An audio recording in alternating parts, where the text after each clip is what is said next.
Before I start the video, as a quick reminder, check out my links down below to help support the channel. I am now in partnership with Baron of Dice. They have some awesome TCG accessories like playmats, deck boxes, and dice. And if you want to level up your setup, it is the perfect way to do so. And if you want to support the channel directly and get some sweet perks, consider joining the Patreon. If you want to get early access to videos or even some deck help, Patreon is where it's at. And so without further ado, let's get back into the video. Hey, what's going on YouTube? This is Devin with Jurassic Magic, and in today's video, I wanted to speak to the new players of Magic the Gathering, specifically in the Commander format. This video could also relate to a lot of returning players or even seasoned players, but of course this is directly towards new players who are new to Magic the Gathering, who want to play the Commander format. When I started playing Commander about 4 or 5 years ago, I thought the rules were confusing but not overwhelming. The thing that caught me really off guard was the social side of Commander. You're not 1 versus 1, you're 1 versus 3. It's not just about tapping lands or casting creatures, it's about the table and the pacing, also how certain commanders make everyone react a certain way. That is one big pile of shit.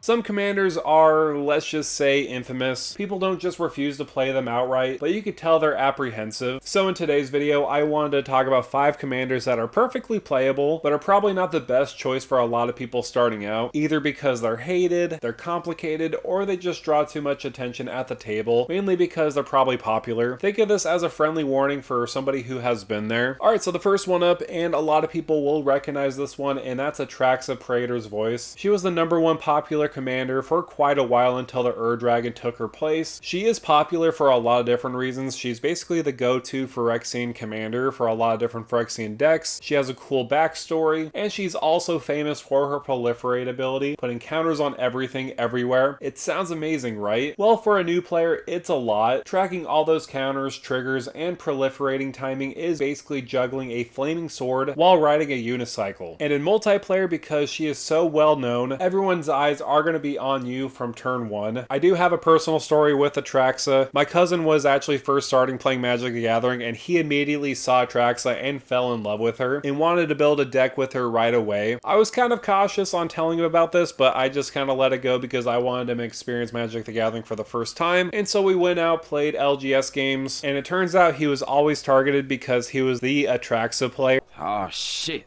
here we go again. He was ever going to play Magic the Gathering again, but of course he has. Now look, I don't want to dissuade you from playing Atraxa if you really want to play it, if you really jive with the character, but just know that you might be targeted, and it might be hard to keep track of all those counters on all sorts of different permanents on the battlefield. So I do have a tip if you do plan on playing Atraxa: watch a few games first, or just try one strategy, specifically like a 1/1 counter strategy, or even a charge counter strategy, but don't try to go into multiple strategies of counters because it might overwhelm you. But there is a reason why this commander is so popular. It's such a cool and iconic character. I've always wanted to play an Atraxa Praetor's Voice deck, but I just know the hate that it draws, so I've never really considered playing it. But let's move on to the next commander. This is another boogeyman of the format, and that's Kaalia of the Vast. And I know just by saying that name, there's a lot of people who shudder in fear and lock all their doors in their house. Kaalia is all about aggression. She cheats in angels, demons, and dragons onto the battlefield each turn when you attack with her. It's flashy, it's powerful, and obviously it is quite popular, which means people are going to immediately start paying attention to you right away.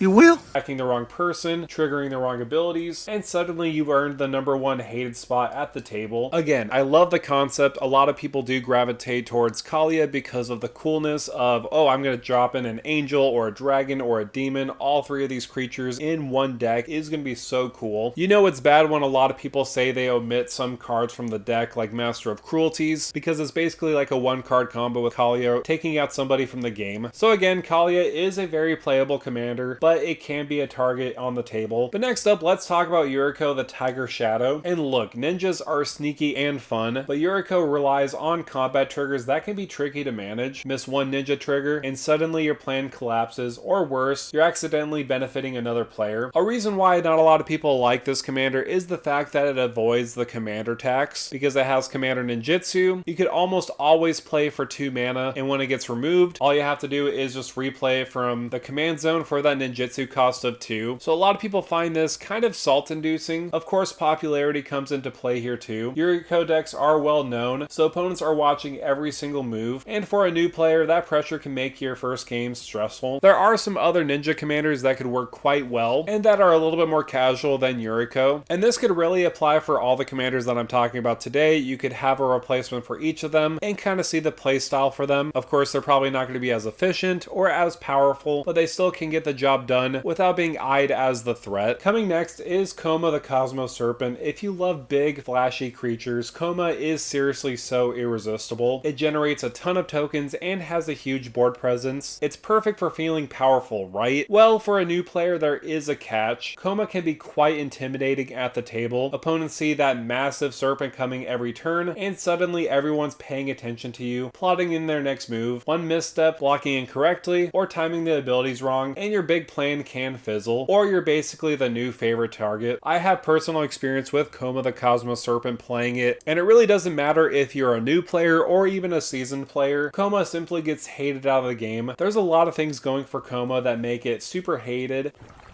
Really? The impact on the board state it has, and a little bit of a timing pressure makes her a little tricky for beginners. So if you love the idea of making massive armies, there are some other substitutes that you can try out for yourself. There is even a fixed version of Koma the Cosmos Serpent with Koma the World Eater. So if you're thinking about Koma, you may want to switch to that version instead of the more popular version. And lastly, I wanted to talk about Miram Sentinel Worm. Dragons are awesome. I love dragons myself. They're big, they're stompy, and fiery. Miram gives you that complete experience of playing dragons at the fullest might, but here's the catch: it's so popular and for a good reason. You play Miram and you play another dragon, but guess what? You make another token copy of that dragon, and if you play some clone effects, you make more copies of Miram, which in turn will make more copies of a lot of other dragons. It overwhelms everybody at the table, and your friends may start dreading the next round before it even begins. Again, Miram is such a fun commander. I played it myself, but it can get overwhelming with the board state, especially if you're just beginning at Magic the Gathering. Again, it's very popular and for good reason. Dragons are incredible. I love dragons myself, but you should expect attention, table hate, and maybe some gentle eye rolls. And I would argue that dragons are probably the most abundant creature type in Magic the Gathering. There are so many other commanders that you could choose from that could help to lead to a really good time. So there you have it: Atraxa, Kalia, Yuriko, Koma the Cosmos Serpent, and Miram Sentinel Worm. And by no means are any of these commanders unplayable, but for new players, the combination of complexity, popularity, and table perception can make your Fuse games maybe a bit intense. So I would like to hear from you. If you're a new player at Magic the Gathering, what commanders are you building right now? And if you're an experienced player at Magic the Gathering, what are some other commanders you probably want to avoid if you're a new player? Of course, I want to hear your stories down below in the comments. Also, I may do a follow-up video for the best commanders for new players, so definitely stay tuned, subscribe to the channel, and with that out of the way, thank you for stomping by.